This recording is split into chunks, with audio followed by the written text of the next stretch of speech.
What is going on, my Guardian Gamers? Is I, Birdman, back with another Destiny 2 build, and today I'm going to be showing off a pretty solid endgame Stasis Titan build. I actually kind of thought of this after seeing a couple comments in my last Stasis Titan video and gave it a shot, and it's actually really solid, especially this season with the new artifact. Now, before I get into the video, know you can follow me over on YouTube and Twitter at Birdman778.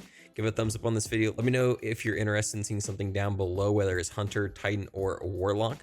Subscribe, become a member, and know that we're probably going to be doing some Suicide Squad, Kill the Justice League content here soon.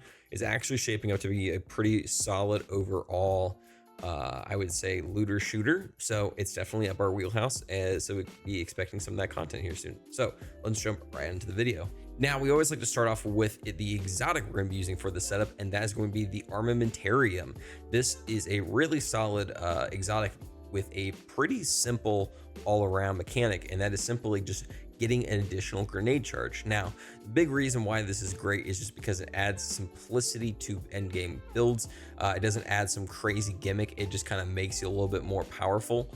And especially, again, like I mentioned this season with the artifact, we're going to be talking here in a second about that and why that is so important with this setup. Now, first and foremost, we got to talk about the subclass and everything involved with it.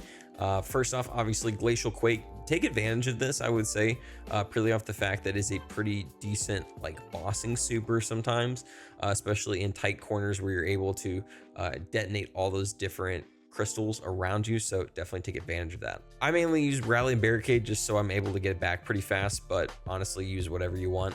This setup really doesn't revolve around a lot of ability energy. Shiver Strike is not too terrible all around. Take advantage of it against frozen targets. Glacial Grenade is an absolute must. Now, a big reason why is because of those stasis crystals with how they interact with the artifact this season. They have a bit of a buff, so they are definitely a really solid one to use, but they're also just great all around because of the fragments that we're going to be talking about down below. Now, first we got to talk about aspects, and first, Tectonic Harvest is a absolute must. Shattering a stasis crystal creates a stasis shards. These shards are going to be a way for us to get energy throughout our build and also be able to generate armor charges. Diamond Lance is kind of a sleeper pick that I'm a big fan of with using these setups. Now, you could use something like Howl of the Storm if you want that, just charged melee stasis crystal activation, but I like this just because I'm able to use those diamond lances, especially against champs, to freeze them so that I'm able to set up for a good stunning rotation on them. Fragment wise, first off, Whisper of Refraction, defeating slow to frozen targets grants you class ability energy. This one's a bit of a flex spot, I would say, again, just because we're not going to be using our barricade all that much for the setup, but it's definitely a really easy one just to constantly keep up that extra damage reduction. Whisper of Shard, shattering a stasis crystal temporarily boosts your grenade recharge rate. So obviously we're going to be constantly destroying crystals with this setup since it is definitely stasis focused. So it is a really easy one to constantly take advantage of that. Whisper of Chains, while you're nearby frozen targets or friendly stasis crystals, you take reduced damage. This actually really helps out with the overall damage reduction of the setup, making it pretty viable for endgame content. Whisper of Fissures increases the damage and size of the burst of the stasis crystals you destroy.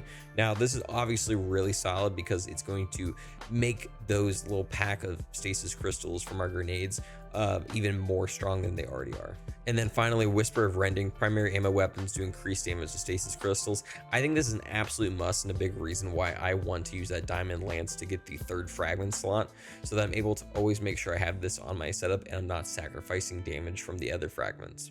Now, especially this season with how Stasis and Strand are working together, it's definitely a really viable option to put the Quicksilver Storm on for this setup. First off, the Rocket Tracers perk is going to add a lot more DPS to this build while also feeding into the Grenade Chaser part of it, where it's going to give us that little grenade launcher. It's going to essentially act as like a rocket round for us constantly, turning this into a pretty good end game. Just like if you run out of your super and rockets and stuff like that, you have this really viable option for you.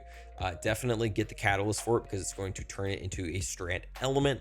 Absolute must in my opinion, and it's also going to help create some more tangles. Now, all the mods you're going to be needing for your armor and everything. First up, on your helmet, I definitely recommend chucking in that Strand Siphon. You're going to be using that Quicksilver Storm the most, so it's definitely viable one to use. An Ashes asset, so you're getting some super energy off of those grenade kills, and then also a heavy ammo finder, so that you're able to take advantage of your heavy weapon a little bit more in this ability kind of drained season.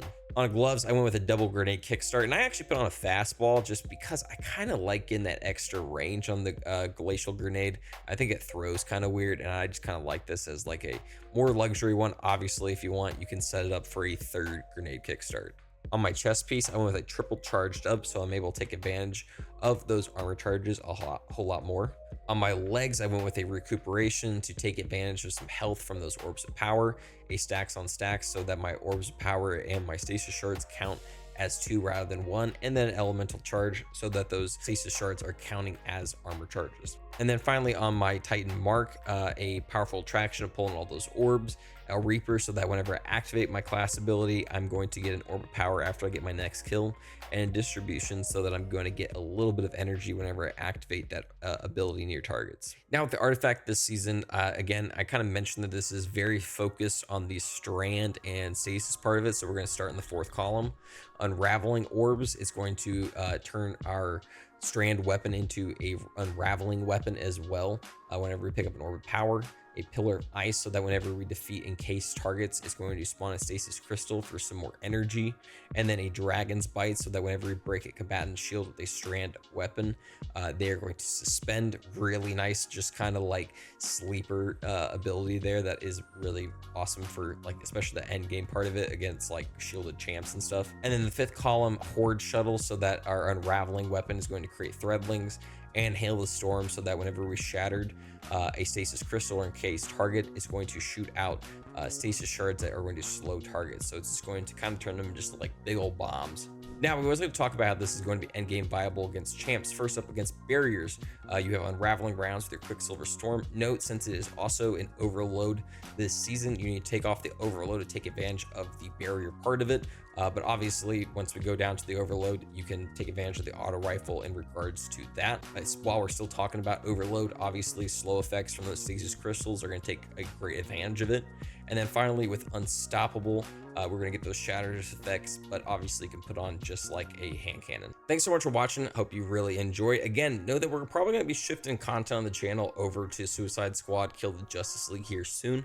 It's looking again to be a pretty solid looter shooter, and a lot of end game stuff has already been talked about for it, so it should be a fun one to sink our teeth into. So if you've been enjoying that, make sure you're checking on in. But obviously we're going to be doing Destiny content whenever stuff comes around. It just really depends on. But again, thank you so much for helping us get to 10K recently. It means so freaking much to finally hit that goal. Note that I'm going to be setting up a giveaway here soon for a copy of the final shape. So if you're interested in that, make sure you're commenting down below. Also, give a thumbs up on the video, subscribe, and become a member. And follow me over on YouTube and Twitter at Birdman778. Guys, thank you so much. Hope you have a great night, day, whatever it may be.